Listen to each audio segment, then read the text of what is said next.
Olá, boa tarde a todas e a todos. É com prazer que hoje a gente está realizando essa mesa em homenagem a Suzana Amaral.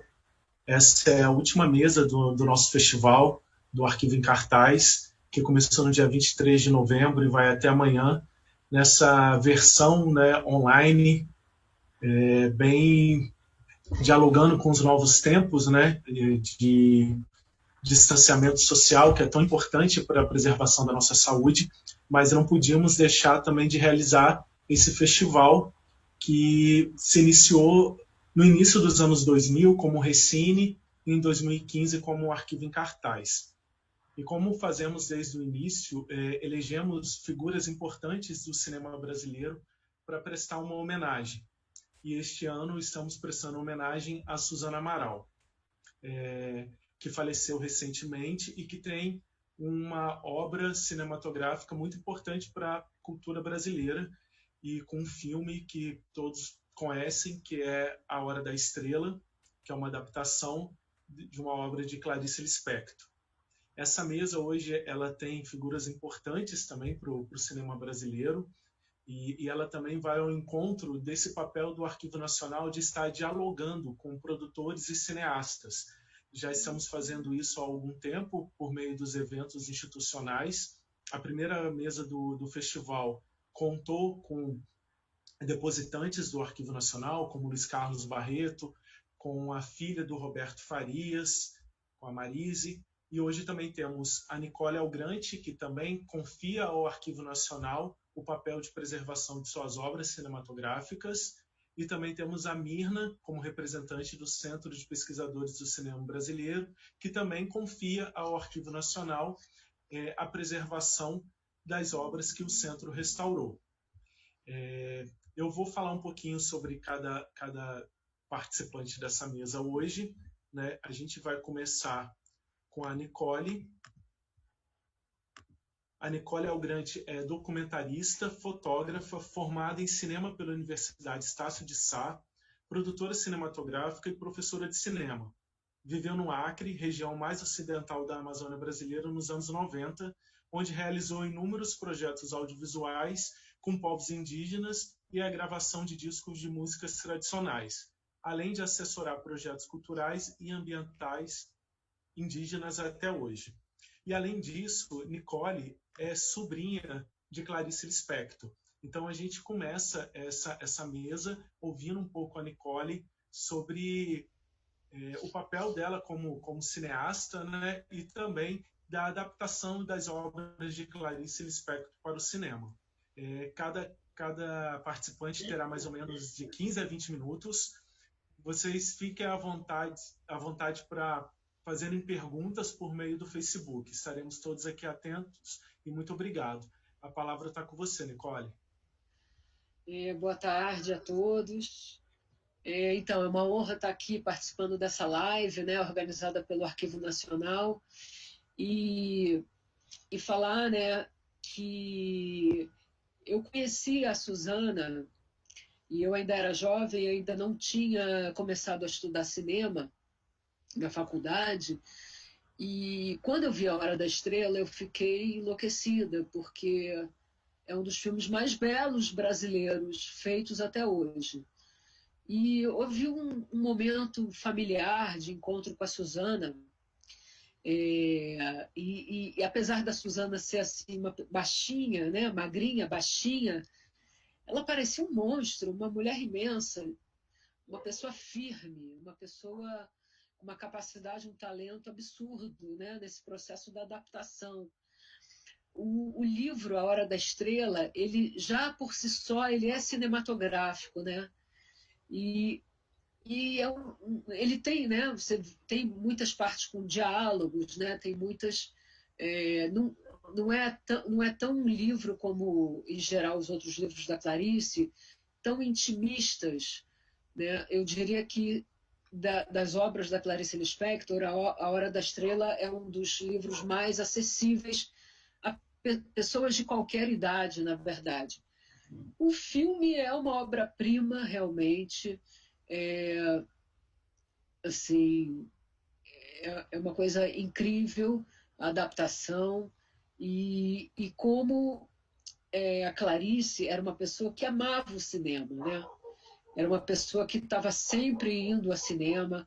Elisa Lispector, a irmã dela também, sempre indo às salas de cinema, tanto no Brasil como nos anos que a Clarice viveu no exterior.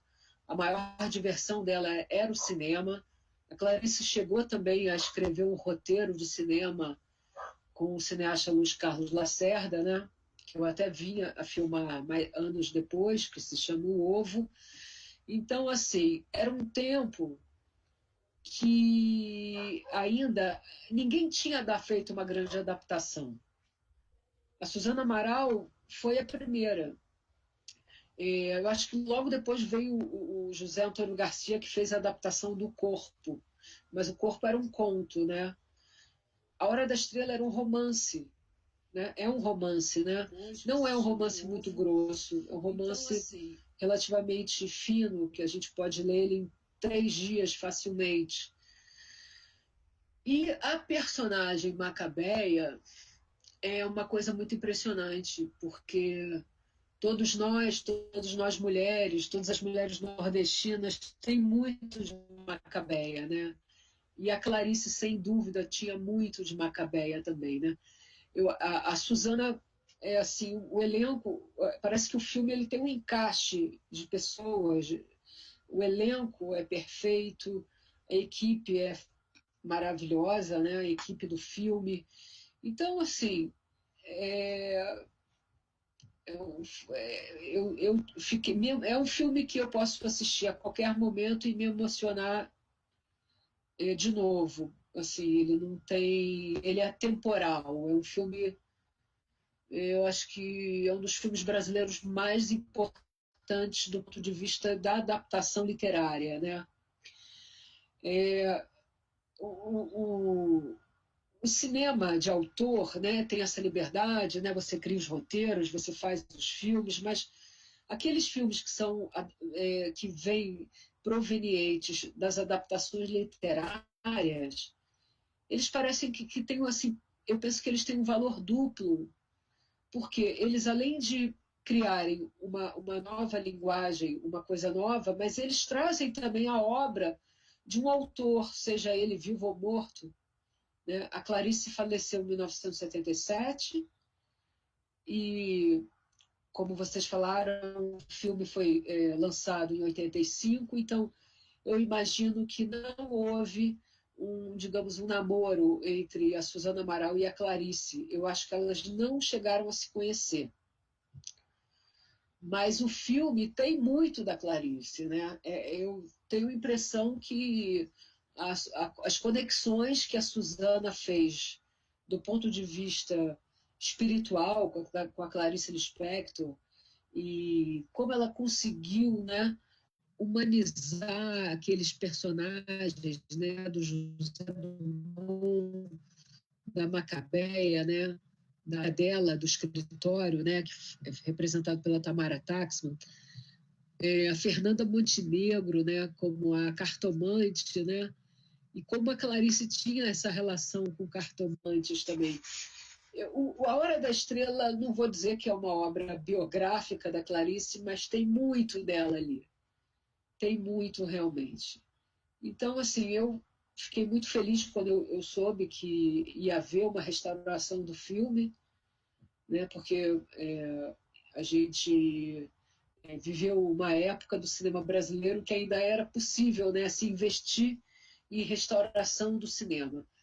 Hoje a gente está vivendo uma época totalmente oposta e o que será dos nossos filmes, né, daqui a 30, 40, 50 anos, 10 anos, enfim, o cinema precisa ser restaurado porque é uma memória que fica, né, para novos espectadores também.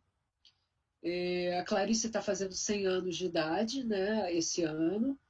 Então, no mesmo ano que a Suzana Amaral faleceu, né, e muita coisa está acontecendo em nome da Clarice Lispector também, né? São muitos eventos, algumas homenagens, e E eu, como pessoa da família, assim, presto total continência e homenagem a Suzana Amaral por ter trazido essa obra da literatura para o cinema.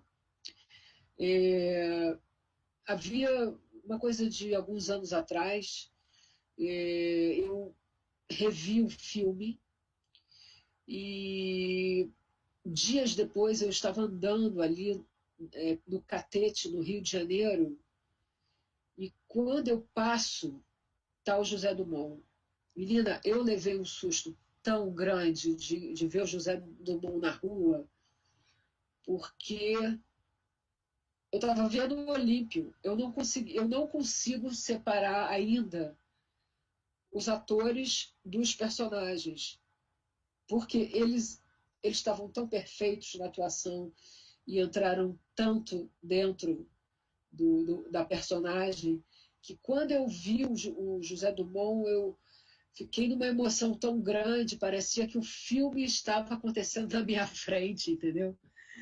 E que eu ia encontrar a Marcélia Cartacho logo ali na outra esquina também. Eu tive a grande oportunidade de conviver um pouco com a Marcélia Cartacho. Ela participou de um filme que eu fiz chamado Aeroporto em o Embarque, que é um filme meio surrealista, e convivi com a Marcélia durante 4 ou 5 dias de set, de filmagem, e aí sim, claro, que aí eu separei bem que a Marcélia realmente não é a Macabeia, né? A Marcélia é uma grande atriz brasileira, capaz de fazer qualquer grande personagem e premiadíssima, né? Então eu dou assim um viva a Marcélia Cartacho, José Dumont, Fernanda Montenegro e, é claro, a nossa diretora Suzana Amaral e também a minha tia-avó Clarice Lispector, que eu espero que outras adaptações literárias dela consigam ser feitas no Brasil. Nesse momento atual, a gente está com uma questão, como eu vou dizer, digamos assim, que todos os direitos cinematográficos das obras de Clarice Lispector hoje estão sob a guarda de pessoas fora do Brasil. Me parece que é uma grande editora americana.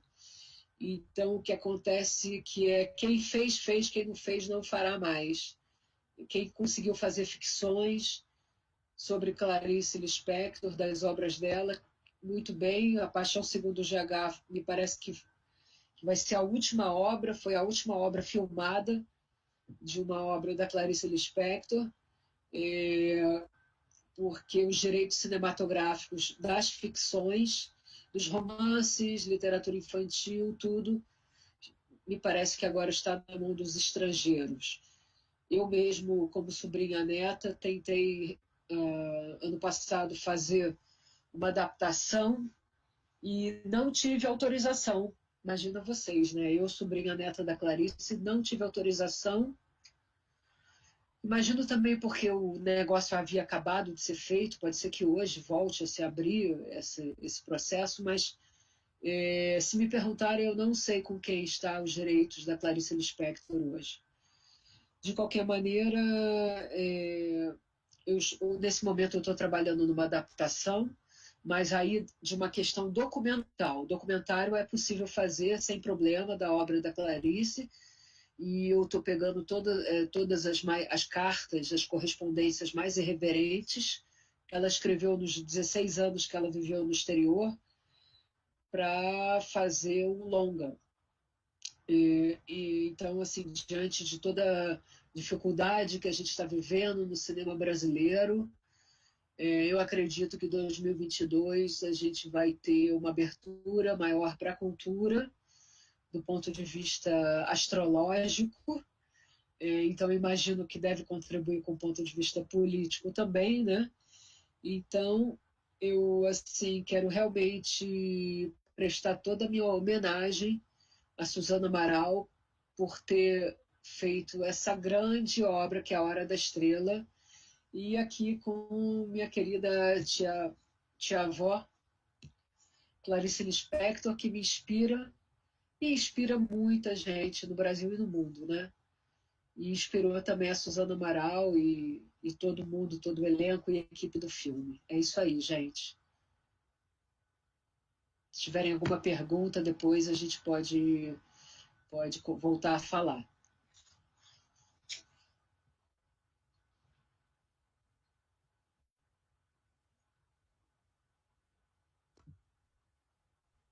Oi, Nicole, muito obrigado e muito obrigado por trazer essas conexões tão importantes, né, entre Suzana Amaral e Clarice Lispector. Então, uma homenagem a Suzana Amaral que se estende também a esse centenário de Clarice Lispector, citando Marcélia Cartacho, Fernanda Montenegro e também mulheres tão importantes para a nossa cultura. E agora a gente tem a oportunidade de ouvir a Mirna Brandão, que há tantos anos também milita, né, nessa área para a preservação de obras audiovisuais. Então, a homenagem a Suzana Amaral, essa pequena, grande mulher, né, se estendendo para tantas outras figuras importantes, né, da nossa cultura. E então agora a gente vai conversar um pouco com a Mirna Brandão, que é jornalista, pesquisadora, escritora e crítica de cinema, presidente do Centro de Pesquisadores do Cinema Brasileiro e coordenadora da restauração de 7 clássicos do cinema. É diretora cultural da Associação Brasileira de Recursos Humanos e editora dos sites do Centro de Pesquisadores do Cinema Brasileiro e do Memória do Cinema. Eu acho que eu falei certo. Se eu não falei, pode me corrigir, Mirna. E, além disso, né, é nossa companheira na Associação Brasileira de Preservação Audiovisual e uma grande incentivadora. Assim, eu fico muito feliz de estar nessa mesa com a Mirna, que ela sempre teve um carinho muito grande por mim. Assim, então, eu fico feliz por ter contato com pessoas tão importantes por meio do trabalho que a gente realiza no Arquivo Nacional. Mirna, a palavra está com você. Muito obrigado. Boa tarde a todos, boa tarde a todas. Obrigada pela presença, né? Boa tarde, mesa, né? Meus queridos amigos Antônio Laurindo e o Mauro, né? Que eu tenho o prazer, né? De, pelo menos virtualmente, estar com eles, né? Saudade grande de vocês. Nicole, né, que eu já não via há bastante tempo, desde o relançamento, né, da Hora da Estrela. Eu quero agradecer muito esse convite para estar aqui hoje, né, nessa mesa tão importante, e parabenizar o Arquivo Nacional, né, por esse evento, o Arquivo em Cartaz, né, que é realizado anualmente, como o Laurindo disse, sucedeu ao Recine, né? E nessa mesa, né, preservando, né, o legado dessas duas mulheres extraordinárias, que é a Clarice Lispector e a Suzana Amaral, e também por toda a preservação fílmica que essa entidade realiza, né? Eu já falei várias vezes, eu sou uma admiradora, né, do trabalho, né, que o Arquivo Nacional desenvolve, né? E é sempre uma alegria estar aqui. Estou muito honrada, né, e agradeço muito o convite. Bom, a questão queria dar assim, uma rápida palavra sobre o CPCB. É uma entidade sem fins lucrativos, né, muito antiga, ela foi idealizada em 1969, né, ainda informalmente pelo Paulo Emílio Salles Gomes, numa reunião que ficou assim, meio folclórica no centro, né? Porque estava o Paulo Emílio, estava o Alex Vianney, estava o Cosme Alves Neto, e eles idealizaram de lá, né? Durante um certo tempo, houve muitos encontros e mostras e festivais, e finalmente, em 1978, o CPCB foi criado, né, no Festival de Brasília, né, com o objetivo de apoiar e estimular a pesquisa cinematográfica, né, o que tem feito ao longo de todos esses anos, e também, né, a preservação fílmica. O CPCB, ele tem, né, eu digo tinha, porque a gente está num momento difícil da cultura, né? Algumas coisas estão realmente paradas, né, como todos sabem, né? como o Carlos, né, meu companheiro de vida, que infelizmente não está mais aqui, que era também do CPCB, dizia: o cinema é uma arte estratégica, os filmes são espelhos onde a gente pode se rever, né, e rever o caminho da nossa história, da nossa cultura. Então, a colonização cultural, né, quando a cultura é desmontada, como está acontecendo, né, é terrível, né? A gente torce, né, espera, né, que a gente consiga sair, né, para tempos melhores.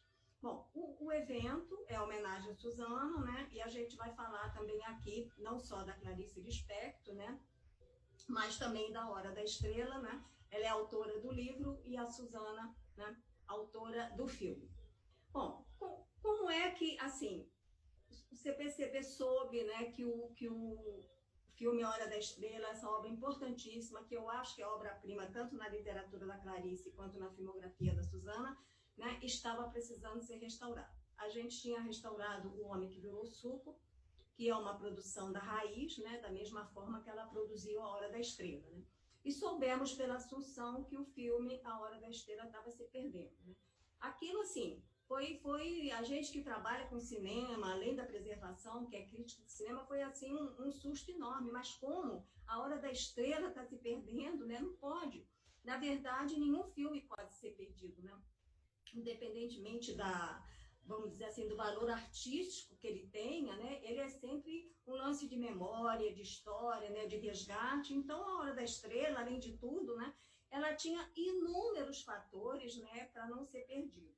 Nessa ocasião, né, o Carlos estava muito em contato, ele estava tentando colocar o CPCB na FIAF, né, que acabou conseguindo, mas foi um processo de 4 anos, né, até onde eu sei, só tem 4 entidades, que é a Cinemateca Brasileira, a Cinemateca do MAM, o Arquivo Nacional e o CPCB, só que o CPCB numa modalidade completamente diferente, porque é uma entidade sem fins lucrativos, não recebe recursos e tal, mas ele integrou o grupo. Isso tem sido assim excelente para a gente, né? Esse ano a gente participou do congresso da FIAF com o conselho e a diretoria, com a Marília Franco, o João Luiz Vieira, a Suzane Straub-Stex, e a gente se baseava muito nos critérios da FIAF para a escolha dos filmes, como é uma sugestão da própria FIAF.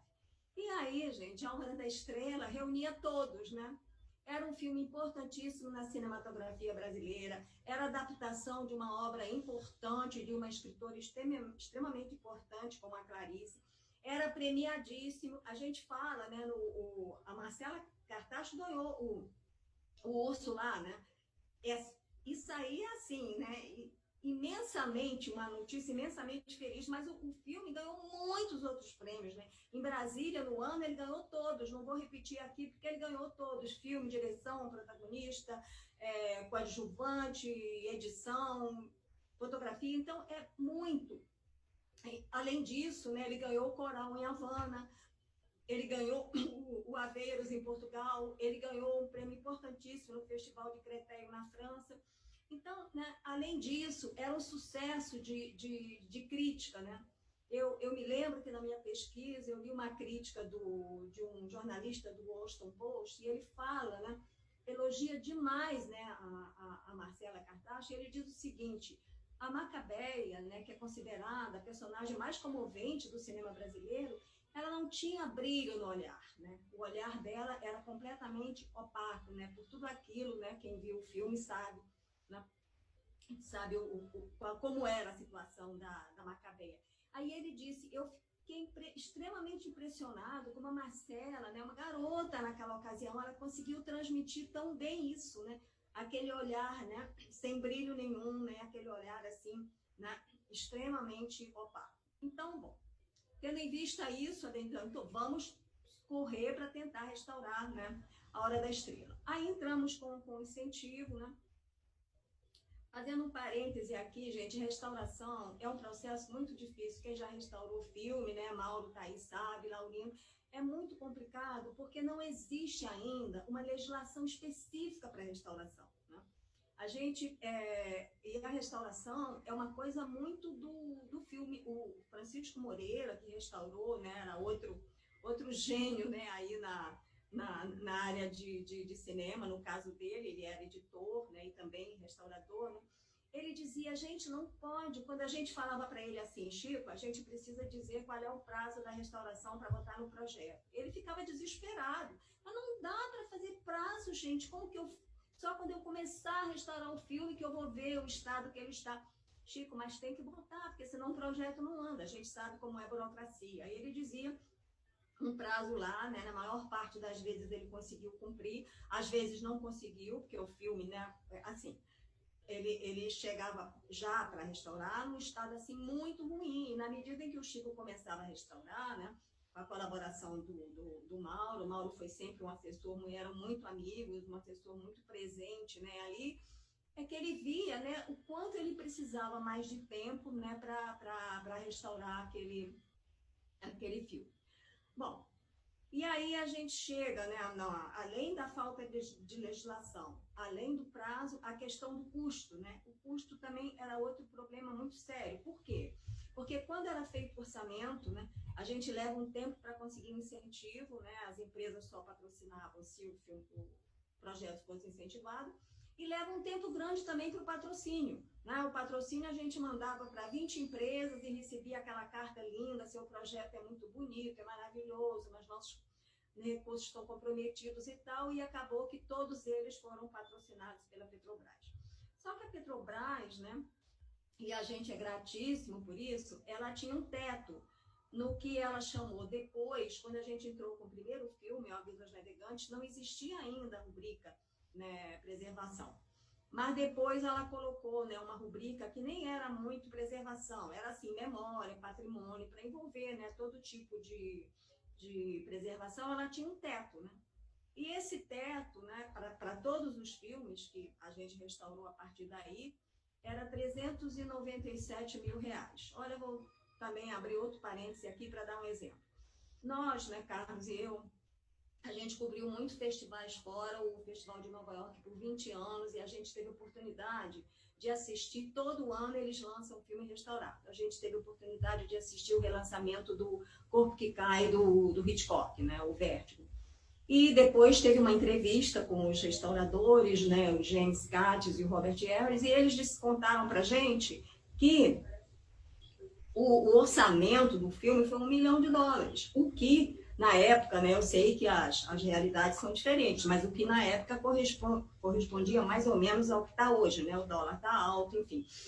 Então, esse dinheiro, né, que a gente conseguiu com o patrocínio da Petrobras, nem era só para a restauração em si, porque a restauração envolve muitas outras coisas, né?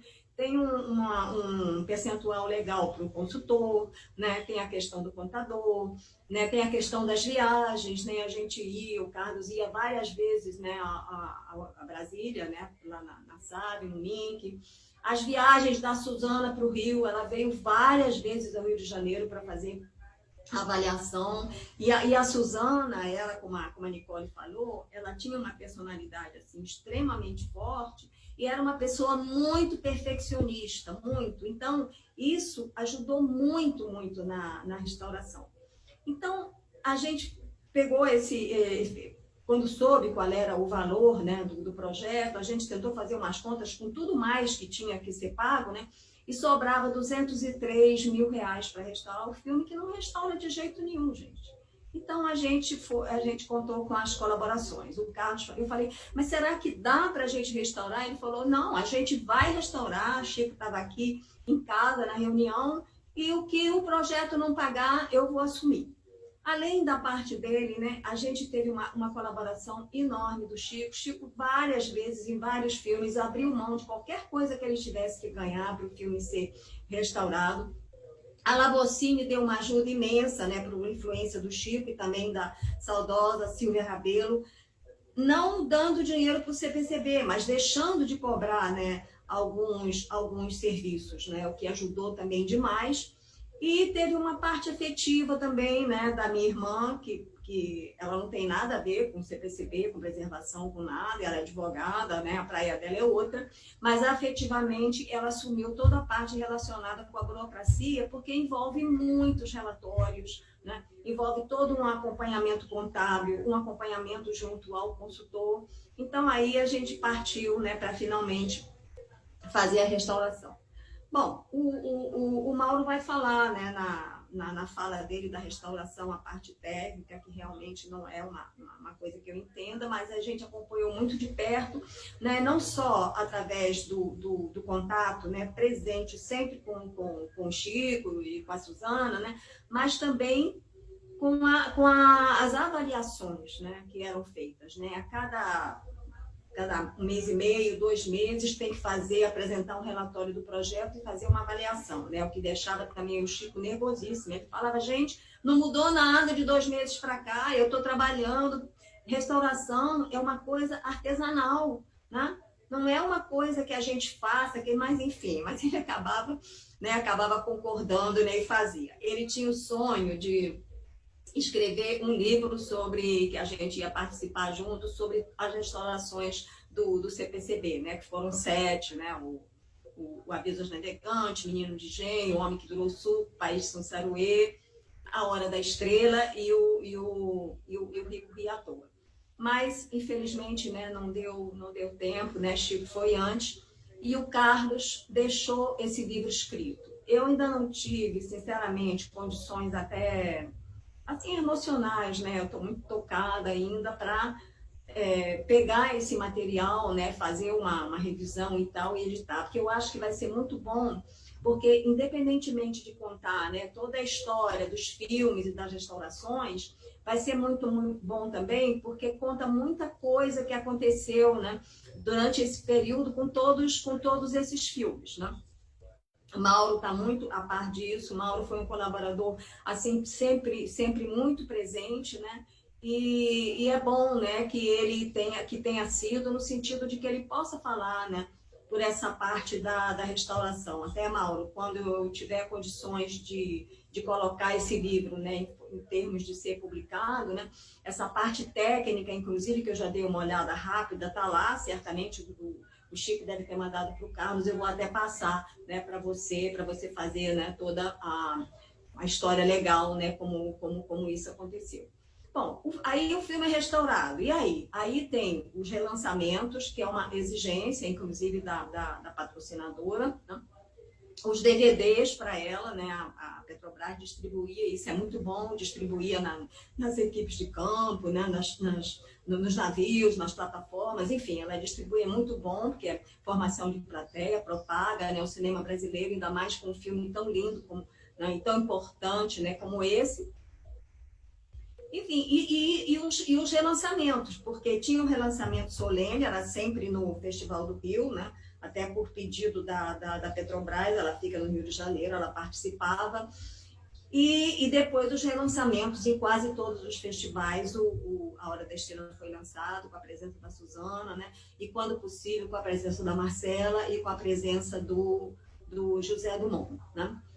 A Marcela, né, é realmente um talento assim nato, né? Como disse lá o crítico, né, que eu comentei com vocês, e um prêmio, né, de Urso em Berlim, assim, merecidíssimo, né? É impressionante como ela consegue, né, transmitir, né, tudo aquilo, né, que a Macabeia viveu e que a Suzana Amaral, né, soube brilhantemente trazer para as telas, né? A Suzana, ela tinha um talento também incrível em todos os filmes, né, que ela realizou. Para nós, né, até afetivamente, A Hora da Estrela é a obra-prima dela, né, eu acho isso. E que a gente às vezes até falava com ela, né? Foi difícil, né, adaptar para as telas, e ela, assim, quando a pessoa tem tanto talento, né, como a Suzana tinha, ela dizia, não, foi um trabalho conjunto, né, muito modestamente ela falava, houve uma contribuição enorme dos atores, tanto a Marcela, quanto o José Dumont, quanto a Fernanda Montenegro, né, que é uma atriz também extraordinária, e todos que participaram da equipe, como o Mauro levantou aí, né? E que, como eu disse também anteriormente, ganhou todos os prêmios lá, né? No Festival de Brasília, onde ele foi relançado, né? Quando ele foi produzido pela Raiz. Então, gente, é isso que eu tinha que colocar. Eu estou aqui à disposição depois nos debates para a gente conversar mais, se for o caso. E antes de passar para o Mauro, o Chico gostava... O Chico é Francisco Moreira, né? O nosso querido restaurador. Ele gostava muito de fazer um antes e depois da restauração. Então, ele sempre fazia, né, aquele DVD que mostrava as cenas do filme como estava e depois como o filme ficou, né? E ele até falava para a gente, né, filme colorido, como é o caso da Hora da Estrela, inclusive, é muito difícil. Em homenagem a ele, né, a gente deixa esse DVD de 2 minutos na capa do site do CPCB. Nós temos de todos os filmes que o Chico fez, mas esse aí, né, como foi o último e é tão emblemático, né, ele está na capa. E a gente vai ver agora esse DVD e logo a seguir o Mauro vai entrar falando da restauração do filme. Muito obrigada.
Só um detalhe interessante, né? A Hora da Estrela, que está no YouTube, a Obra da Estrela já restaurada, está hoje com 245.700 e tantas visualizações. Bastante coisa, né? 245 mil visualizações, A Hora da Estrela, só no YouTube, da restauração para cá. Quer dizer, muita gente tem interesse nesse filme, né? Muita gente. Acho que eu não consegui ouvir, mas eu gostaria de agradecer a Mirna, desejar também vida longa ao CPCB, que a gente bem sabe que muitos filmes ainda precisam ser restaurados, e esse papel importantíssimo que o centro teve e certamente continuará tendo de identificar obras do nosso cinema que precisam ser restauradas e que precisam voltar, né, para o público. Agora eu vou passar a palavra para o nosso colega do Arquivo Nacional, que é o Mauro Domingues. O Mauro Domingues é arquivista, com experiência no Centro Técnico Audiovisual, o CTAV, e no Arquivo Nacional. realizou estágio no Laboratório de Restauração da Filmoteca da Universidade Nacional Autônoma do México, é membro da Associação Brasileira de Preservação Audiovisual e da diretoria do Centro de Pesquisadores do Cinema Brasileiro. O Mauro também, com quem a gente, né, aprende bastante sobre o cinema, sobre restauração, além de estar nessa mesa, ele também foi um dos instrutores da nossa oficina de documentos audiovisuais esse ano. Então, agradecer, Mauro, por toda a colaboração que você sempre tem dado aos festivais de cinema do Arquivo Nacional. A palavra está com você agora. Boa tarde. Eu queria agradecer o convite do festival. Oi, tô?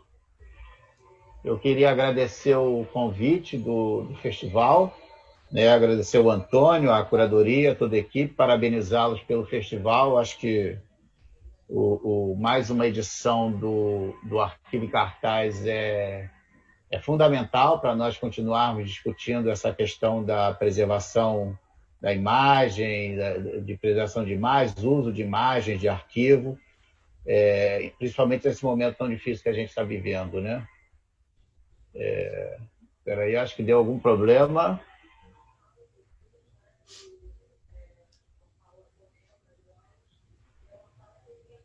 Acho que deu algum problema. Não, mas está tudo certo, Mauro. Estou falando?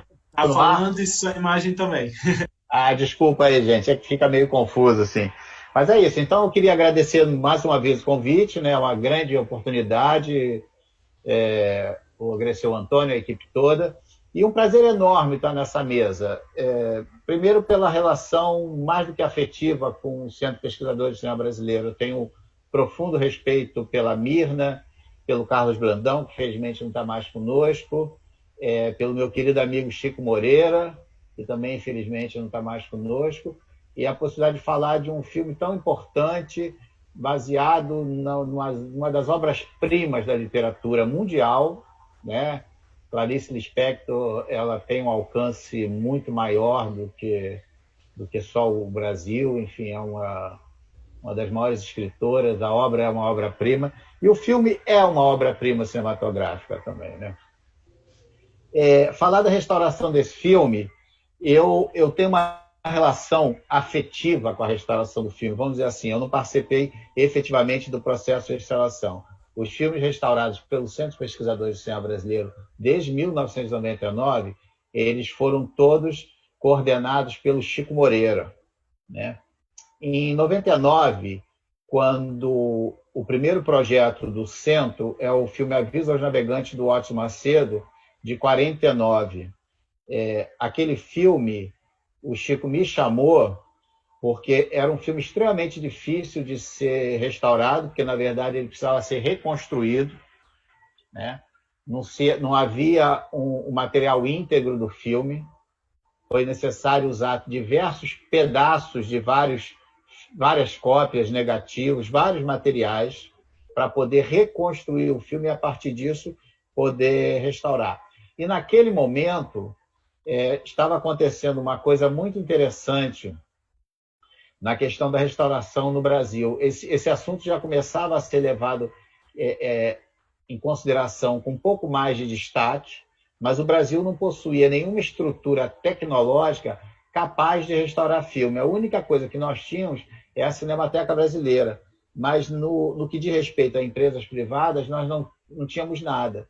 Então, o projeto do Centro, ele possibilitou a construção de uma estrutura privada de restauração dentro de um laboratório comercial, a Labocine, que também estava passando por uma mudança de gestão.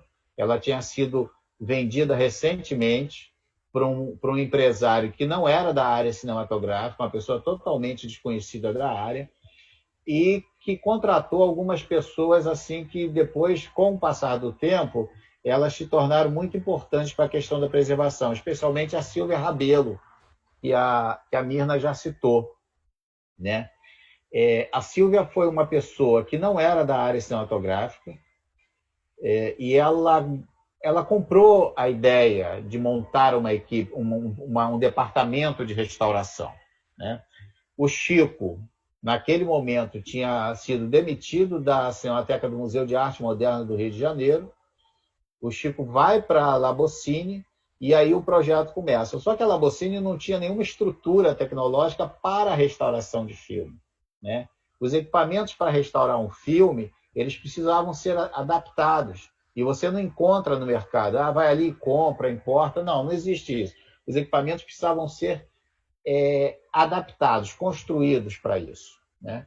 Naquele momento, eu e o Chico tínhamos um projeto, tínhamos desenvolvido um projeto no CTAV com mais 2 amigos, e esse equipamento era capaz de restaurar filmes 35mm. E o que nós fizemos, então, foi fazer essa adaptação em um dos equipamentos da Labocine. Em 1999, o Aviso aos Navegantes, que foi o primeiro filme, ele foi parcialmente feito no CTAV, no Centro Técnico Audiovisual, nesse equipamento, e parcialmente feito na Labocine, num equipamento que suportava trabalhar com materiais ainda relativamente em bom estado.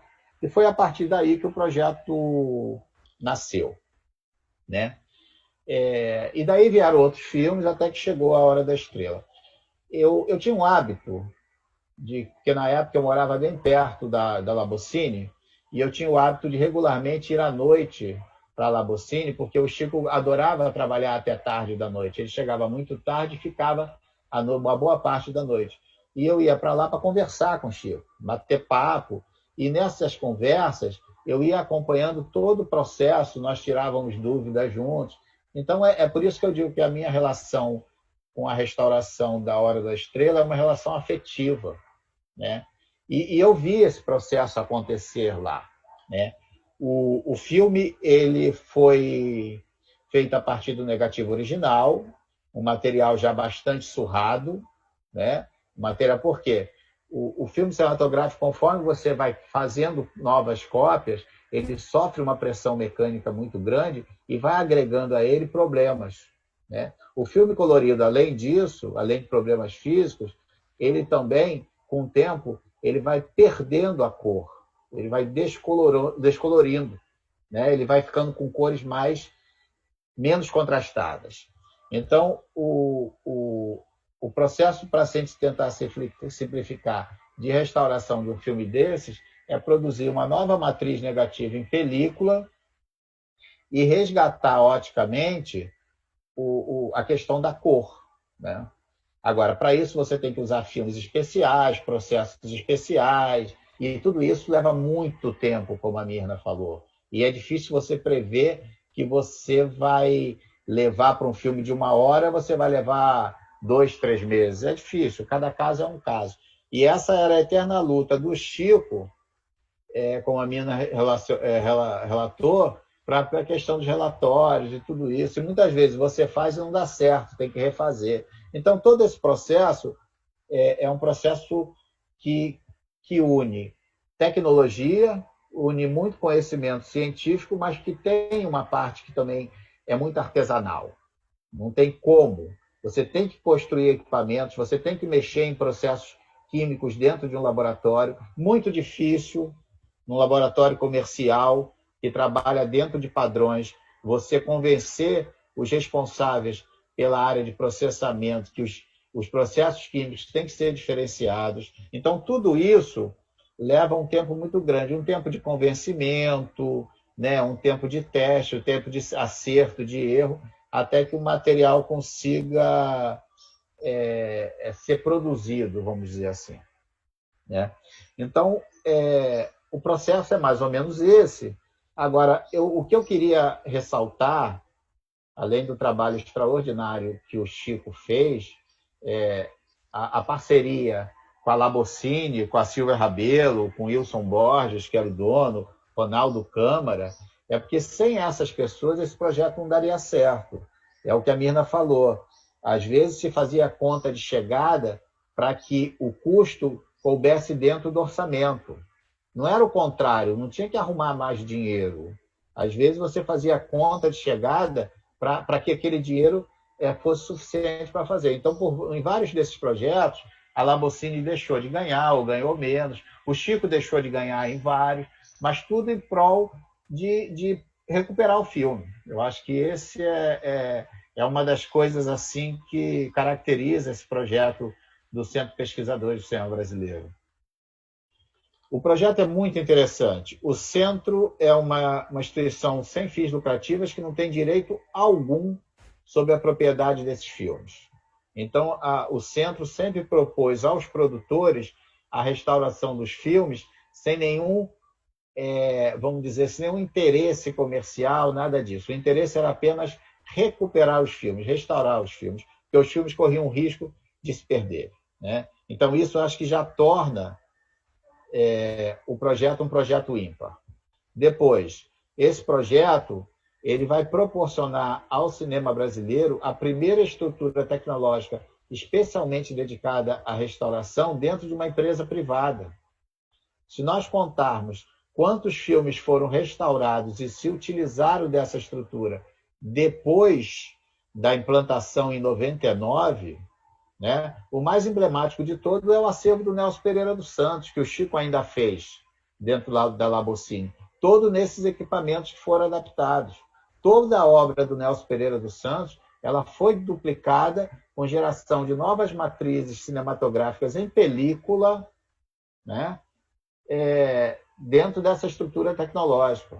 Então, o projeto do Centro ele é ímpar sob vários aspectos e muito importante, né? Você não tem nada semelhante no Brasil. E o quanto esse projeto proporcionou não só em termos de quantos filmes foram possíveis de serem restaurados, proporcionou em termos de conhecimento e formação de mão de obra.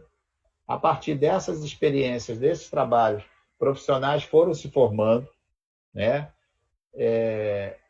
Então, isso tudo é muito importante dentro do projeto.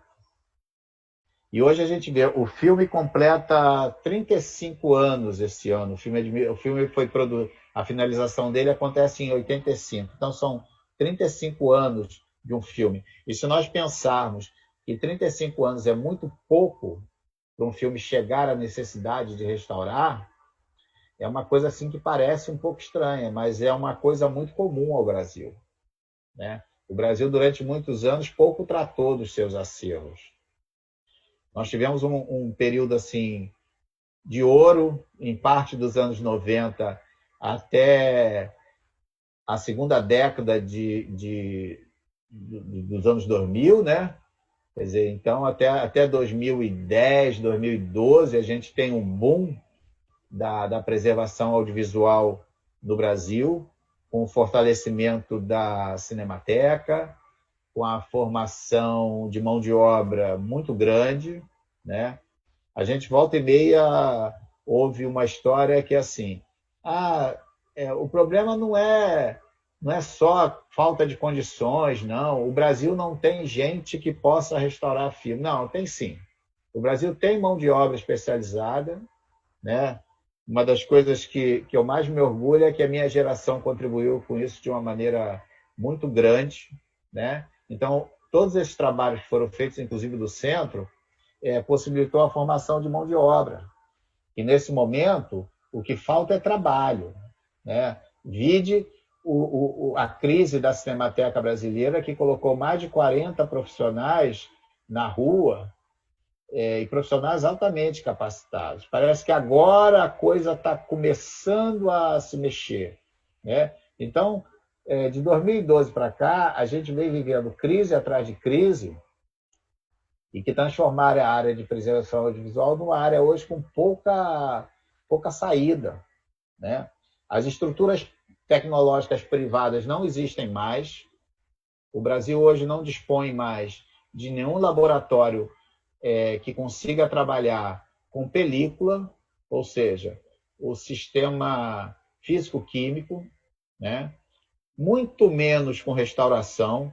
Toda a estrutura que foi criada na Labocine, ela não existe mais, né?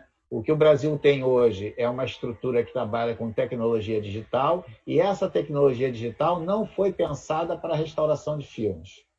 Esse é um outro problema que a gente vai atravessar daqui a alguns anos. Então, é isso. Eu acho que o projeto do Centro ele reflete bem um momento muito especial do cinema brasileiro, onde você tinha editais, agências de fomento que possibilitavam isso, né? Você tinha um parque tecnológico que possibilitava isso, você tinha profissionais, e os tem até hoje, mas hoje a gente não tem como atuar de maneira significativa. Então, tudo isso que o projeto do CPCB, o projeto de restauro do Glauber Rocha, do Joaquim Pedro de Andrade, o projeto de restauro dos filmes da Cinédia, do filme Nelson Pereira dos Santos, todo esse legado, além dos filmes restaurados, é claro, a gente corre um risco muito grande de praticamente perdê-los, né? Eu acho que isso é muito, muito complicado, é muito angustiante, ainda mais no momento em que a gente vive, em que a cultura, e especialmente o cinema, vem sendo massacrado por esse governo, né? Onde há recursos, existem os recursos que são provenientes da própria atividade audiovisual e que, por lei, devem ser usadas na atividade audiovisual. Ninguém está tirando recurso da área de saúde, da área de educação, não, nada disso. Então, e por questões políticas que sempre esbarra no viés ideológico, essa atividade cinematográfica, que é uma atividade que emprega muita gente no Brasil, ela está praticamente parada, né?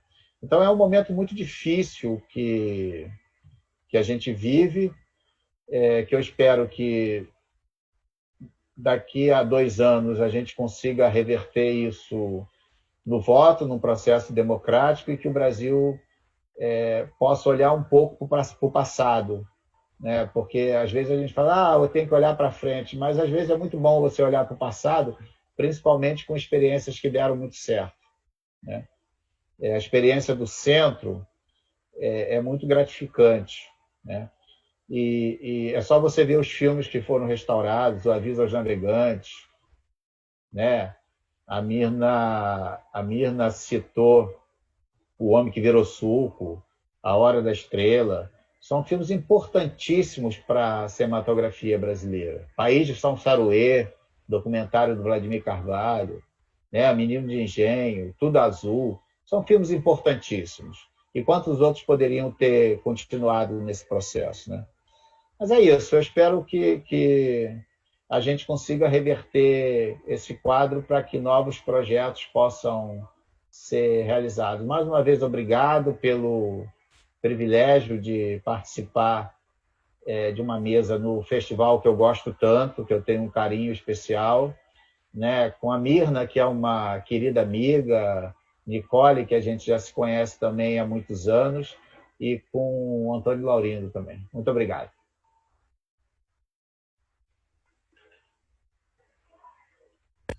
Eu que agradeço, Mauro, por trazer todos esses aspectos também técnicos, né, envolvidos na restauração, né, com falas complementares.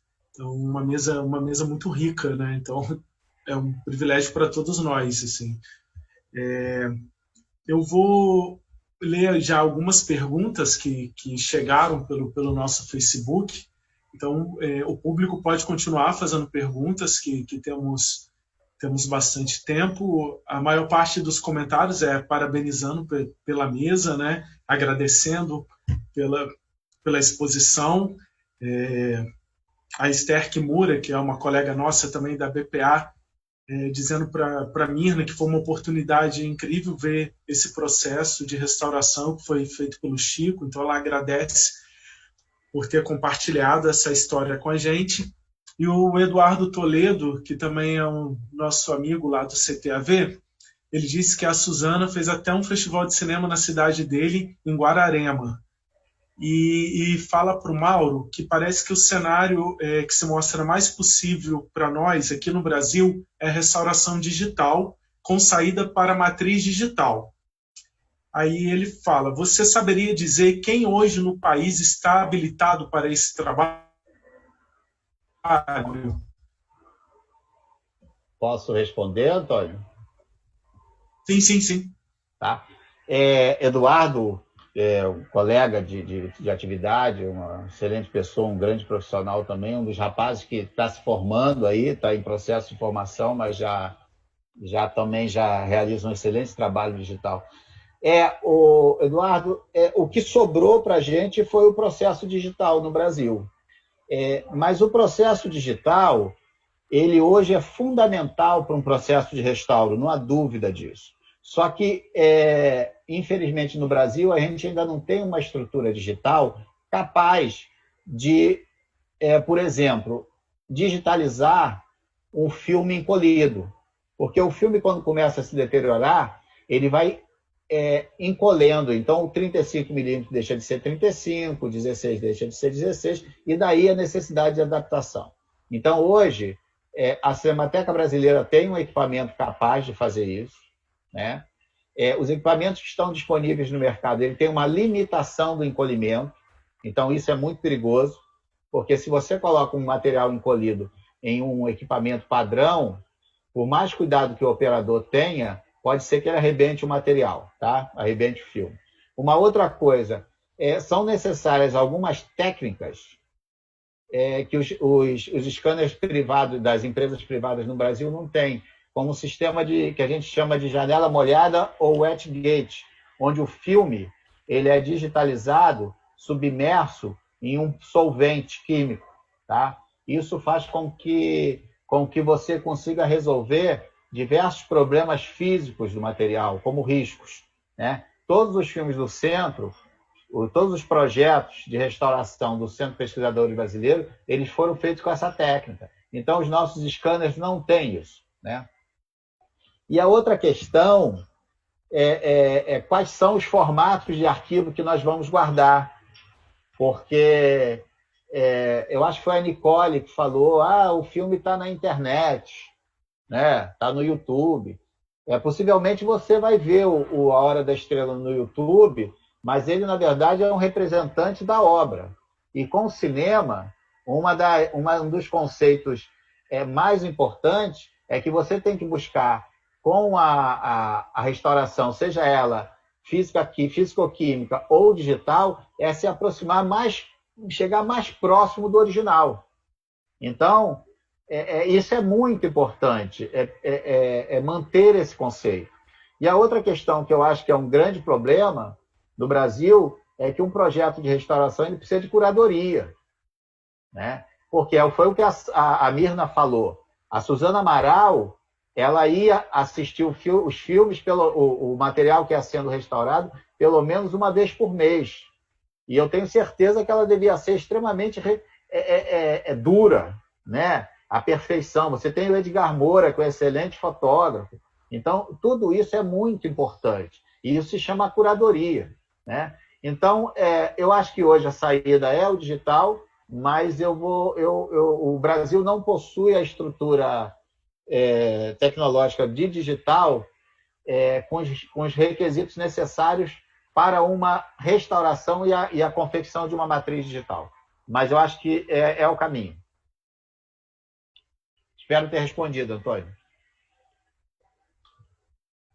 Não, eu acho que sim, e fundamental também o que você falou, né, Mauro, que a gente sabe que muito conteúdo audiovisual tem sido colocado, né, no YouTube, nas redes sociais, mas muitas vezes numa baixa qualidade, e essa difusão, que é importantíssima, não substitui o valor e o papel dos arquivos e das cinematecas, né, que é isso que a gente tem batalhado durante tanto tempo, né, que restaurar, preservar, vai muito além da disponibilização na internet e muitas vezes não levando em conta os direitos envolvidos, né, nessas obras, e a qualquer momento essas obras podem ser retiradas também do ar. Então, isso que você falou é importante a gente ter sempre em mente, né? Porque sabemos o quanto o acervo custodiado pelo Arquivo Nacional, pelo CTAV, pela Cinemateca Brasileira, e também por tantos arquivos, museus da imagem e do som espalhado pelo Brasil, né? Que é sempre bom a gente lembrar isso, né? Estamos aqui nesse eixo Rio-São Paulo, e o Brasil é muito maior, temos muitos acervos que precisam ser olhados, cuidados, restaurados e disponibilizados para o público. Não sei se Nicole e Mirna gostariam também de falar alguma coisa a respeito disso, dessa preservação mesmo do nosso patrimônio e da disponibilização de filmes representativos do cinema brasileiro. Eu apenas eu gostaria de falar o seguinte, que assim realmente eu não confio nessas plataformas digitais, YouTube, enfim, porque realmente, como você falou, Antônio, a qualquer momento aquilo pode ser tirado do ar, ou realmente pode acontecer digamos, um problema tecnológico universal, mundial, que a gente fica sem energia elétrica. Sabe que é uma coisa que eu penso muito nisso. Acho que a gente pode acontecer da gente ficar sem energia elétrica, de haver guerras entre os países e que se ataque as questões digitais e de comunicação, porque a comunicação é uma grande arma, né? Então, assim, eu acho que isso é uma coisa... enfim, quanto tempo mais vai durar um filme no YouTube, entendeu? Quanto tempo mais o YouTube, a empresa Google vai permanecer e vai liberar que o teu filme fique lá. Pode ser que eles mudem de ideia e digam, não, a partir do momento você só vai poder ter filmes no YouTube pagando tanto para a minha empresa, porque são grandes monopólios, né, da comunicação, da divulgação. Então, assim, realmente a tendência é tudo se perder, né, tudo voltar às origens, né, tudo voltar ao barro, né, como dizem os índios, né, que a gente vem do barro e volta para o barro. Então, eu acho realmente que é tudo muito frágil, né, e por incrível que pareça, a película ainda é uma coisa muito sagrada, né, para nós cineastas. Eu sou da geração que ainda fez filmes e película, e dou graças a Deus por isso. Eu acho que o mundo da película é um, o mundo do digital é outro, são linguagens, são tecnologias diferentes. Bom, mas a gente às vezes não consegue voltar para trás, né? A gente anda para frente. Então, voltar para o passado, a gente sabe que a gente não vai ter mais laboratórios cinematográficos como a gente tinha, a gente não vai ter mais a Kodak aqui próximo da gente, nos entregando os rolos. Então, assim, tudo virou digital. Tudo virou digital, mas esse digital, será que é seguro? Até que ponto? Sabe? Eu não sei realmente. E a película já é uma coisa que pode durar 100 anos, 200 anos, talvez, né? Super bem guardada, mas isso não é o que acontece no Brasil, né? A gente sabe que todas essas instituições, o próprio Arquivo Nacional e todos que têm arquivos e manutenção de obras, sofre com cortes e orçamentários e problemas técnicos, fiação elétrica. Sabe, eu fico muito preocupada com a Cinemateca Brasileira, assim, com o risco que ela tem de pegar fogo a qualquer momento, né? A gente sabe disso, né? Então, assim, eu acho que tudo bem, passar para digital faz parte, atual desse momento, mas Que bom se nós pudéssemos ter as nossas instituições fortalecidas para também manter os negativos e as cópias, né? Porque eu acho que seria realmente bem mais seguro daqui a 100 anos as pessoas terem acesso. Inclusive, se a tecnologia andar para frente, como a gente está vendo, pode ser que daqui a 30, 40 anos o YouTube tenha uma qualidade tão fraca ou tão ruim que as pessoas no futuro não vão ter acesso e não vão ter prazer, porque a gente vai virar antigo, entendeu? Até essa tecnologia atual, moderna, das redes sociais, vai virar uma coisa antiga daqui a um tempo, né? Só um sentimento assim que eu tive. Agora, enquanto isso, a literatura se mantém, né? Então a literatura está aí, graças a Deus, e os livros estão aí, e reeditar livros realmente é muito mais fácil do que editar filmes e relançar filmes e restaurar filmes. É só isso que eu queria falar um pouco. E, pessoal, eu peço até desculpas que eu fico desviando o olhar, porque eu estou olhando para o Facebook, aí ao mesmo tempo, assim, tem chegado pergunta, olha minha pergunta lá no Facebook, pelo WhatsApp, aí eu olho no Facebook, não tem a pergunta, então, assim, coloquem a pergunta lá que eu vou fazer, aí por isso que às vezes eu estou meio que desviando o olhar para tentar encontrar as perguntas das pessoas aqui. Obrigado, Nicole, por isso que você falou. Aí eu queria até ouvir um pouco a opinião da Mirna, porque a gente sabe que cinema também é experiência de recepção, né? A gente sabe que o filme A Hora da Estrela ele foi feito em película e para ser exibido numa sala de cinema, né? E essas tecnologias que estão aí, elas são fundamentais, não é uma tecnologia contra a outra, né? Temos que congregar tudo isso, não estamos negando o streaming, nada disso, né? Ele está sendo fundamental, principalmente por esse momento de distanciamento social. Mas a película, o filme A Hora da Estrela, foi feito para uma sala escura de cinema, que é algo que estamos sentindo muita falta nesse momento, né? Aí eu queria que você comentasse um pouco sobre isso, assim, sobre a recepção do filme numa sala escura, no local de encontro, né? De sair de uma sessão e conversar sobre aquele filme ao final da sessão. Você estava falando aí, Laurindo, e também o Mauro e a Nicole. Aí eu estava lembrando, há uns anos atrás, né, a Cineop, para quem não sabe, é um festival que acontece em Ouro Preto todos os anos, voltados para preservação e patrimônio, né, conduzido pela Universo Produção.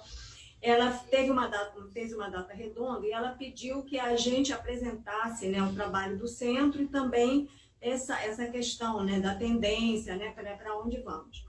E o Carlos, ele era diretor da FIPRESS para América Latina e contato com cinematecas, que é uma organização internacional. Então, ele teve a ideia de fazer a pergunta, né, para várias cinematecas. Daí ele ouviu a Cinemateca Portuguesa, né, a de Friuli, que faz o Festival do Cinema Mudo, a Cinemateca Nacional do México, a de Bolonha, né, que tem o Cinema Ritrovato, que a gente ia todo ano, a própria FIAF, enfim, vários, e aqui no Brasil ele ouviu o Chico, né? E todos foram, né, unânimes em dizer isso aí, que o Mauro colocou, né, que a Nicole colocou.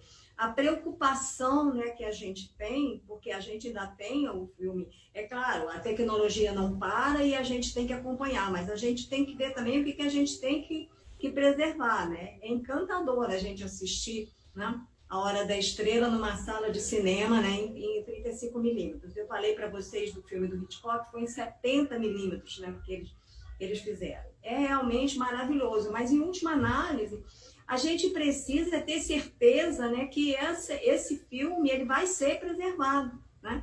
Que ele não vai... Eu às vezes assisto, até por força do meu trabalho de jornalista, alguns filmes aí, principalmente agora com a pandemia em stream, algumas cópias são assim terríveis, né? Terríveis. A questão da cópia, a questão da imagem, né, a questão do som, né, como é que fica isso, né? E todos eles são unânimes em colocar, né, essa preocupação, né, que vocês colocaram.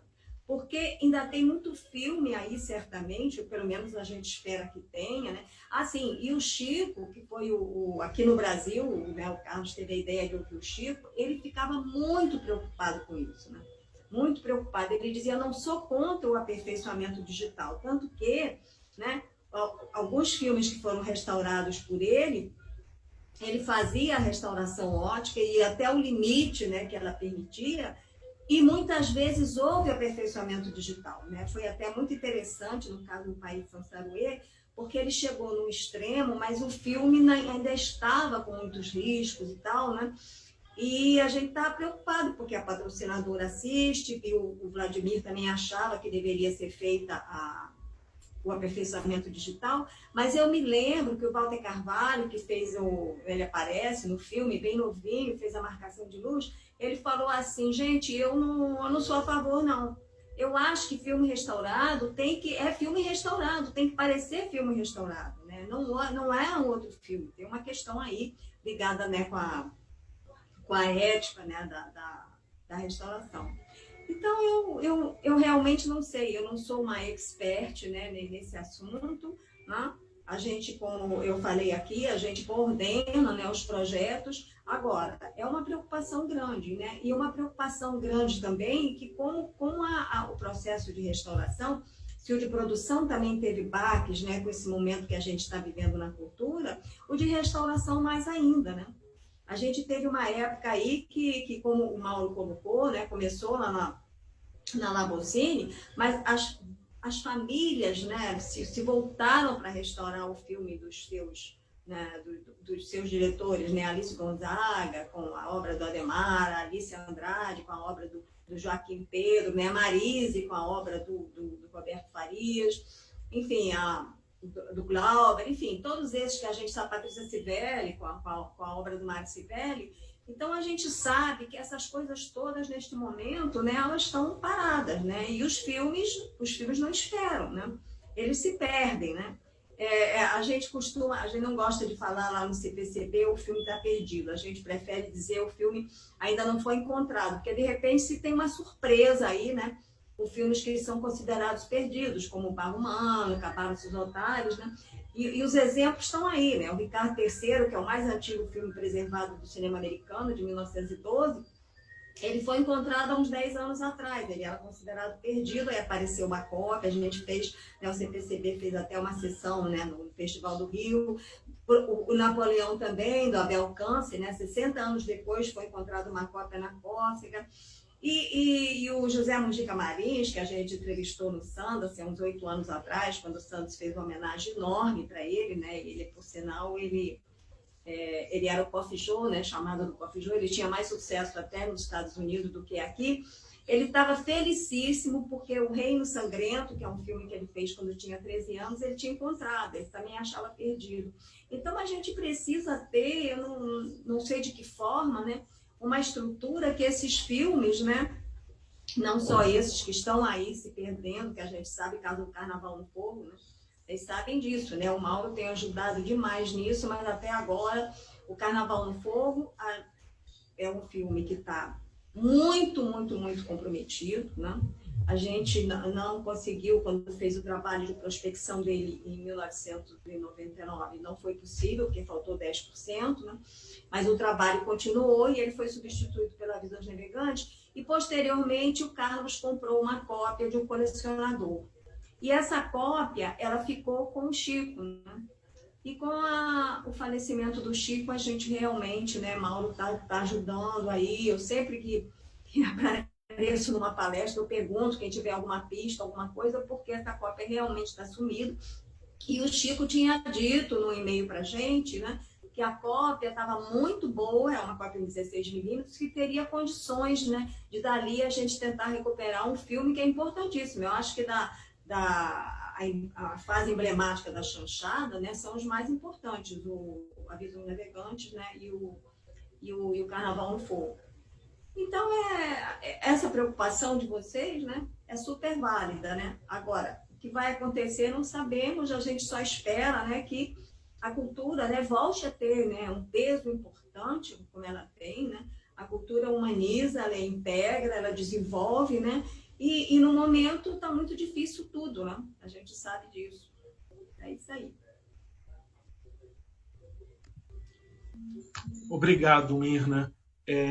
A gente tem aqui também a participação da nossa amiga Patrícia Tivelli, né, falando sobre o trabalho que ela realiza, né, com o filme Um Caso de Polícia, de Carla Tivelli, que foi encontrado 40 anos depois de sua realização.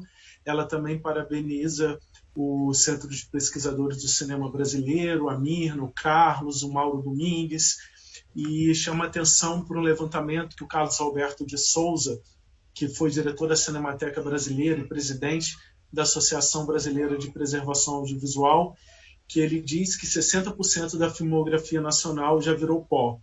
Então, esses apontamentos da Patrícia, que também é uma amiga nossa da área de cinema, são bem importantes para a gente refletir.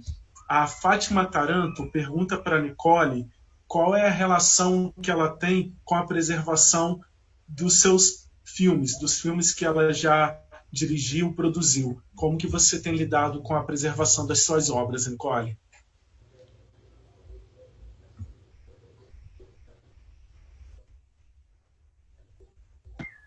Complexo.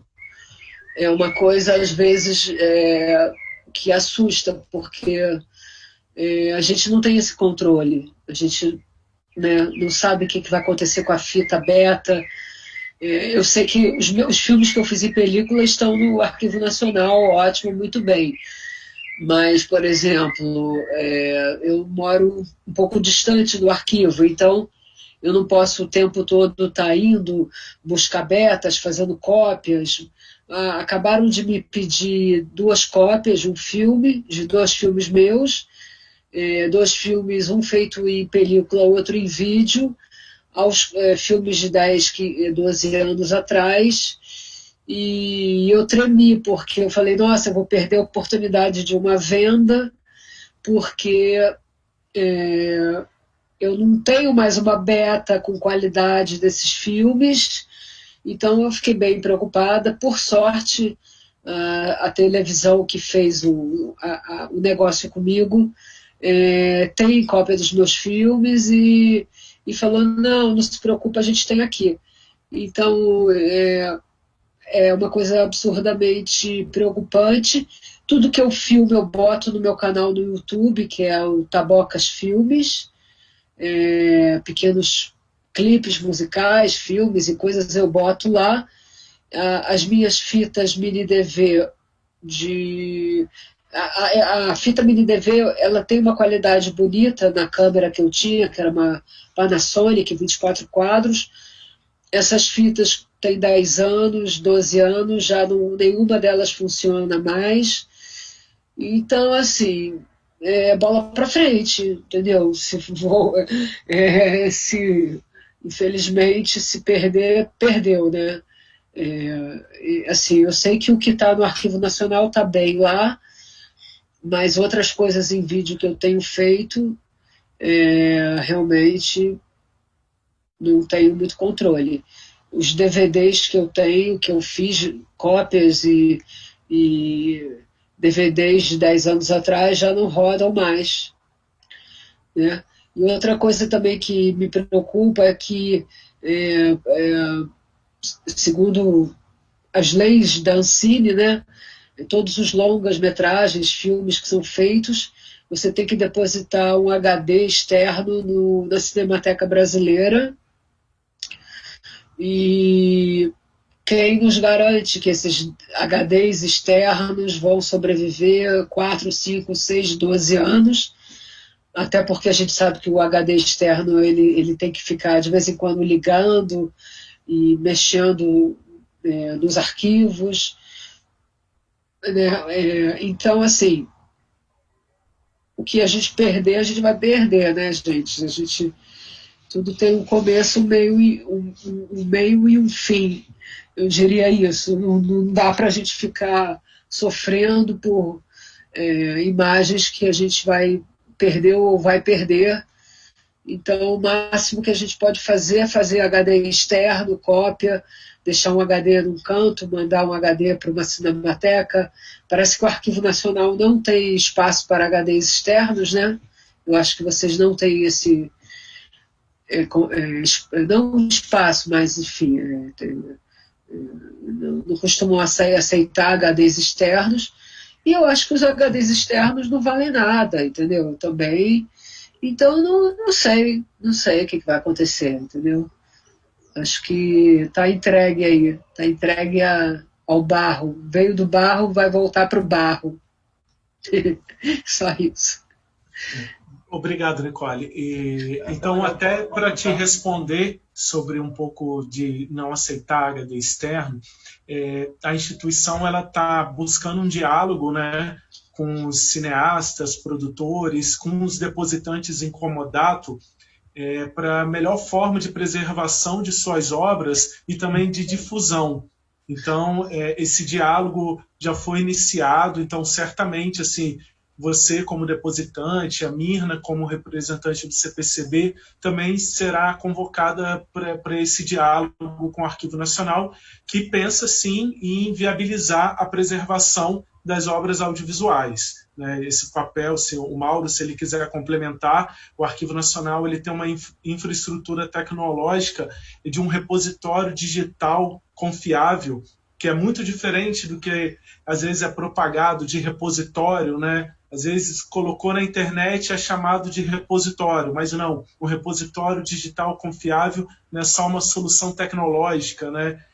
Visa uma preservação perene, infraestrutura tecnológica, pessoal especializado, orçamento. Então, e o Arquivo Nacional é uma grande matriz de conhecimento para tudo isso. Então, esse diálogo aqui nosso e o que já está tendo, você teve a oportunidade de participar ano passado também do Dia Mundial do Patrimônio Audiovisual, então foi um prazer também recebê-la. Então, é isso, precisamos nos unir em prol da preservação audiovisual. Então, só para te dar essa notícia que é boa, né, desse diálogo para a preservação.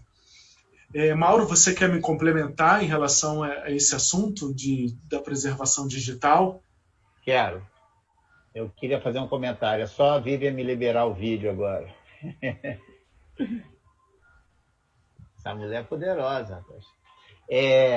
Não, quero sim, Antônio. Até aproveitar os aspectos que a Nicole falou e também uma observação do que a Patrícia Chiavelli fez sobre uma fala também do Carlos Roberto de Souza, que é um profissional também muito respeitado na área, trabalhou durante muitos anos na Cinemateca Brasileira. A Nicole falou de dois suportes de vídeo, falou em Betacam e falou em Mini DV, que são coisas recentes, mas são formatos obsoletos, né? O grande problema é esse, quando você tem algum registro gravado em um formato magnético obsoleto, você corre um risco muito grande de não ter acesso a esse material, independente se ele está em bom ou mau estado, porque você precisa ter pelo menos uma máquina dessa funcionando, né? Uma máquina que leia o Betacam e uma máquina que leia o Mini DV, no caso que a Nicole falou. Então, o grande problema, principalmente dos arquivos audiovisuais, das cinematecas, é que a gente, além do acervo, tem que guardar equipamento também. E esses equipamentos, eles sofrem, como qualquer equipamento, processos de desgaste são naturais. Então, é muito comum você ter dentro desses arquivos centenas, milhares de fitas e não ter uma máquina para poder ler esse objeto, né? Você vai para o mercado e muitas vezes também o mercado não disponibiliza empresas que têm esses equipamentos. Então, isso é um problema muito grave. Com a chegada do digital, e aí eu vou fazer um paralelo com a observação do Carlos Roberto de Souza, que 60% da produção brasileira já virou pó, né? A maior parte da produção silenciosa do cinema brasileiro, ou seja, início do século passado, ela não existe mais, né? Por vários motivos. Um deles é porque nós ainda não tínhamos o conhecimento necessário para preservar essas imagens, né? pensar que muitos desses materiais eles não eram encarados com o mesmo valor que nós encaramos hoje, né? É só pensar que no mundo da arquivologia, um registro audiovisual durante muito tempo não foi considerado um documento. Então, todos esses aspectos levam em conta esse sumiço, né? Isso é uma coisa. Só que, com o passar do tempo, um século depois, a gente tem conhecimento suficiente para que isso não aconteça, né? Hoje a gente sabe exatamente como se preserva um filme, como se mantém, quais são as condições ambientais, quais são os procedimentos. Hoje o Brasil dispõe de equipes, de pessoal que sabe fazer tudo isso. O que a gente não dispõe hoje é de um projeto de Estado que leve em consideração a preservação audiovisual. E aí, com todas as críticas que eu faço a esse governo, eu não atribuo somente a este governo isso. Governos anteriores também não deram a devida importância, né? A gente veio acumulando. Esse exagerou na dose, mas governos anteriores também não deram a devida importância. Com o advento do digital, e é um processo irreversível, isso não volta mais, gente, tá? Alguns países ainda utilizam película em alguns projetos, mas países como o Brasil e países da América Latina, com certeza não vão usar, né? Até porque hoje, eu imagino hoje quanto é que deve custar um rolo de 120 metros do 35 milímetros aqui no Brasil com esse dólar do jeito que está. É impossível alguém fazer, né? Mas, enfim, o digital ele veio para ficar, mas eu acho que a gente corre um sério risco de perder boa parte do que está sendo produzido em digital, como o que aconteceu lá no início do século XX. Não porque a gente não sabe, a gente sabe, mas porque falta um projeto de Estado voltado para a preservação, né? Eu acho que é isso que é o grande problema. O que o Antônio citou de um repositório digital, o repositório digital não é um armário onde você coloca o HD, onde você coloca a fita, nada disso. É um sistema robusto que, além de uma estrutura de tecnologia muito grande, existem normas e procedimentos que, inclusive, fazem migração automática, né? Então, os formatos de vídeos vão sendo transferidos, vão migrando. Os objetos que guardam o digital, as pessoas às vezes fazem uma confusão achando que o digital não precisa de um suporte para ser inserido. Não, ele precisa sim. Ele tem que estar inserido em algum suporte. Essa história de nuvem não é nada disso. Nuvem é uma estrutura de tecnologia em que o teu arquivo vai para lá. Agora, ele precisa de uma estrutura. Então, essa estrutura é um objeto. A única diferença mais evidente que ela tem com a película é que a relação da informação digital ela não tem absolutamente nada a ver com o objeto onde ela está inserida, diferente do filme. A relação da imagem impressa em uma película é uma relação muito mais carnal, vamos dizer assim, do que uma relação de um arquivo digital inserido numa fita magnética ou no HD. Agora, existe uma fita magnética e um HD que precisa ser preservado, né? Então, são todas essas questões que a gente está preparado para isso. Eu só não sei se nós teremos as condições de manter a produção digital do audiovisual brasileiro para que daqui a 10, 20 anos a gente consiga ver o que a gente está produzindo. Um ano antes do Festival de Brasília fazer 50 anos, foi no 49º, eu fui representando o Centro em uma mesa de debate que todo ano acontece no Festival de Brasília, né? E aí nós falamos, e aquela mesa também era uma homenagem ao Chico Moreira, que tinha morrido naquele ano.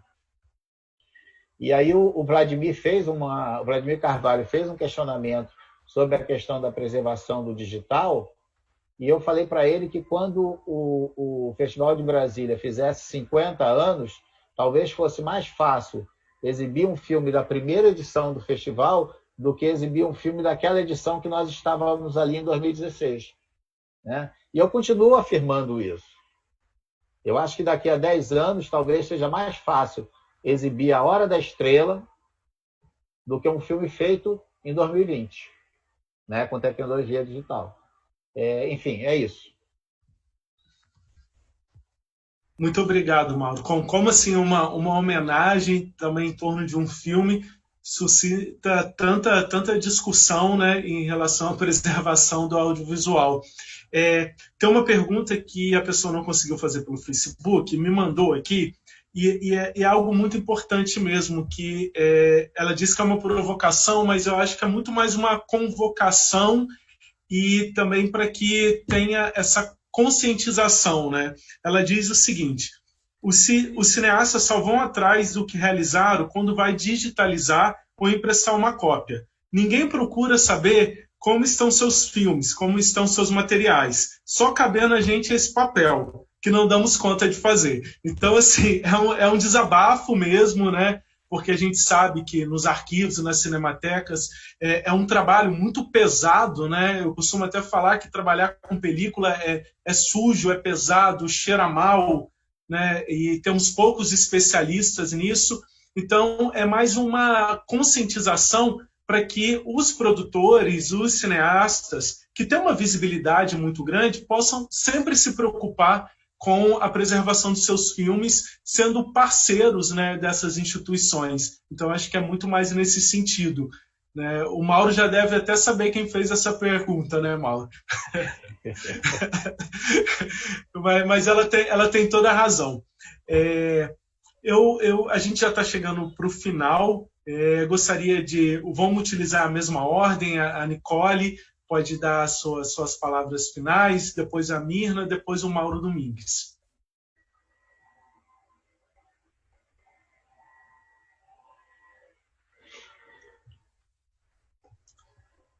Microfone da Nicole. Então,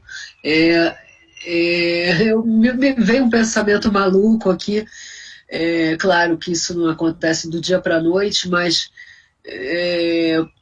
se todos os cineastas que têm seus filmes depositados em acervos deveriam, pelo menos uma vez por ano, ir ao acervo, abrir a sua lata e passar um pincelzinho e ajudar a limpar, entendeu? Eu acho que se a gente vivesse em países mais rígidos, digamos, e que as pessoas tivessem maior comprometimento. Eu não sou comunista, mas eu imagino que se eu vivesse na China, eu duvido que a China perca seus filmes, sabe? Eu tenho certeza que a Rússia tem um cuidado grande com as suas obras, né?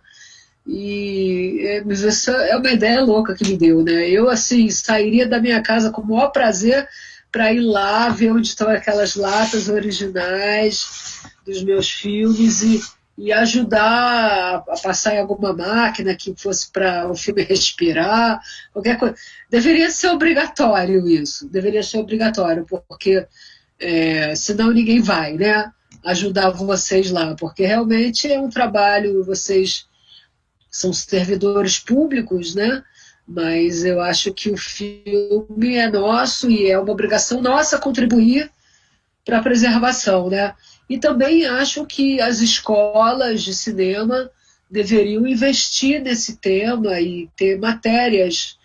Eu, durante os meus anos de faculdade de cinema, não se falou nisso, não se falou em preservação, talvez só por alto, mas não há nada não há uma formação, pelo menos não que eu conheça. Até queria perguntar ao Mauro se ele conhece onde é que se faz formação para restauradores. Só isso. Muito obrigado, Nicole. Mirna, a palavra está com você. Ai, Deus.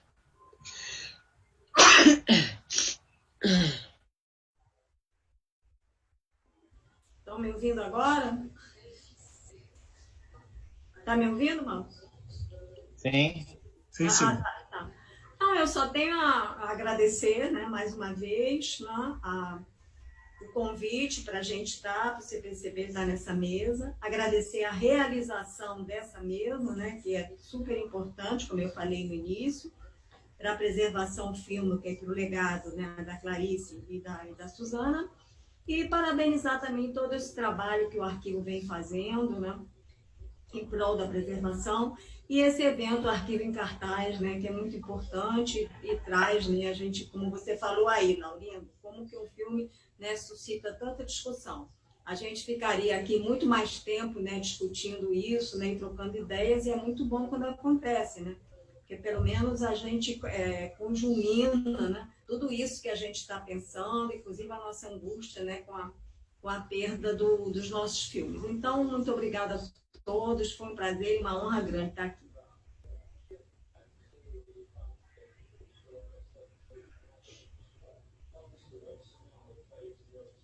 Está sem som, Antônio. Muito obrigado, Mirna. A gente também fica muito feliz com a sua presença. Mauro, está com você. Tá. Agradecer também a oportunidade, né? Como sempre, é importantíssimo. Acho que isso o papel do Arquivo em Cartaz vai muito além de exibir filme, é isso que a gente sempre tratou como mais importante. No exibir filme, todo mundo exibe, qualquer festival. A gente quer discutir, a gente quer saber qual é o papel da imagem de arquivo, a gente quer formar gente, a gente quer discutir, né? Então, esse festival é um festival muito importante, como a Mostra de Ouro Preto, enfim, os espaços. Eu acho que uma coisa que eu sempre falo, eu acho que todos os festivais deveriam reservar um espaço para essa discussão, né? O Festival do Rio reserva, Brasília reserva, mas acho que todo festival. É isso, agradecer. Eu acho que são questões muito importantes, como o Antônio falou, a homenagem à Suzana, vamos falar de um filme extraordinário, o quanto isso nos leva a discutir assuntos que são correlatos, mas que são fundamentais, né?